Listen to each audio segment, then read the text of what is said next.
Donc, au nom du Parti du travail de Belgique, je voudrais vous souhaiter la bienvenue à cette conférence de presse.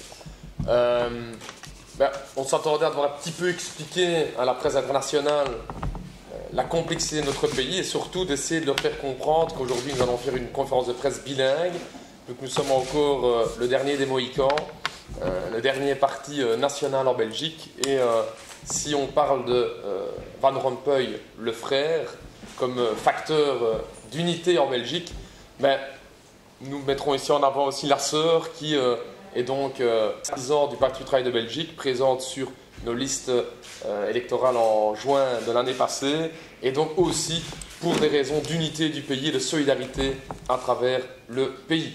Alors Van Rompuy, militante syndicale et marraine de notre nouvelle campagne qui propose un nouveau produit, présent ici aujourd'hui, la taxe des millionnaires, et moi-même, Raoul Debouw, qui est donc porte-parole du Parti du travail de Belgique.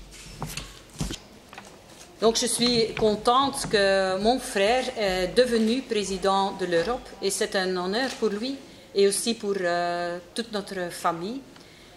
Pour lui, j'ai acheté deux petits cadeaux pour Herman, et parce qu'il est grand-père, je lui ai acheté un cigare cubain.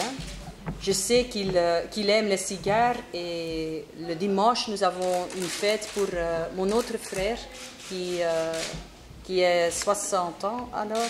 Donc j'ai une surprise personnelle pour lui, mais j'ai une autre, un cadeau plutôt politique. Voilà, on le tourne.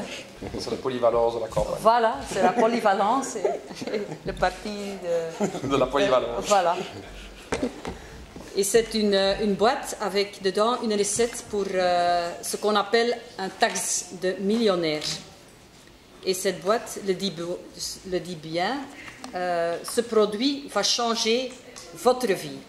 Car le taxe des millionnaires, ça veut dire que 2% de la population les plus riches des riches vont être taxés en moyenne de 2% sur leur fortune.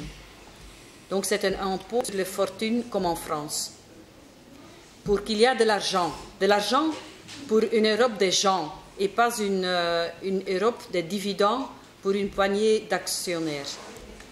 Je suis fière d'être la mère de la campagne pour le taxe des millionnaires, et nous cherchons encore plusieurs dizaines de milliers de fonds, comment on dit ça? De funds, on a quelques mots anglais. De cette taxe.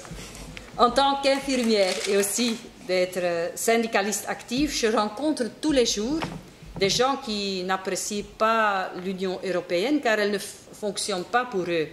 Avec très peu de messages positifs, l'Union ne parle que de concurrence et de commerce. Et le capitalisme a créé des bulles spéculatives et les banques se sont quasiment effondrées. Tout d'un coup, on a trouvé des milliards d'euros pour sauver notre système. Mais de l'autre côté, on licencie des milliers de travailleurs.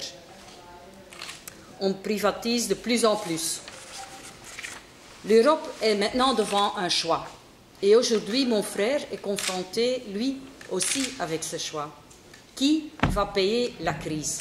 Qui va payer les milliards qui ont été versés aux banques et qui ont creusé des déficits publics? Soit les travailleurs, soit les responsables de la crise. Et moi, je trouve que ça doit être le deuxième, les responsables de la crise. Je veux défendre aussi une taxe des millionnaires dans toute l'Europe. Avec une taxe européenne des millionnaires, ce ne seraient pas les simples citoyens qui devraient assumer financièrement la crise. Et avec cette taxe des millionnaires, on pourrait créer de l'emploi dont on a besoin partout en Europe. L'argent de la taxe des millionnaires peut créer des emplois dans les soins de santé. Moi, je suis infirmière, je travaille dans les soins de santé, dans l'enseignement, dans le service public. Il faut de l'argent public aussi pour les maisons de repos, pour les plus âgés et pour les crèches pour les enfants. Je ne veux pas du tout que ça devienne de plus en plus privé.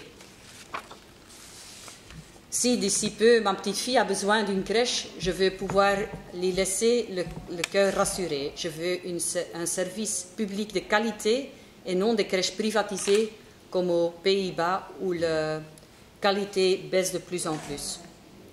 Moi, je travaille à l'hôpital universitaire Gasthuisberg à Louvain. C'est le plus grand hôpital de l'Europe avec plus de 8000 travailleurs.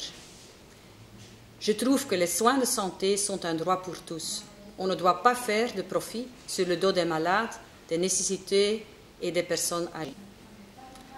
Si les politiciens européens décident beaucoup par-dessus de nos têtes, il y a heureusement beaucoup d'idées rafraîchissantes que nous pouvons concrétiser avec les syndicats, les organisations non gouvernementales et partis politiques progressistes.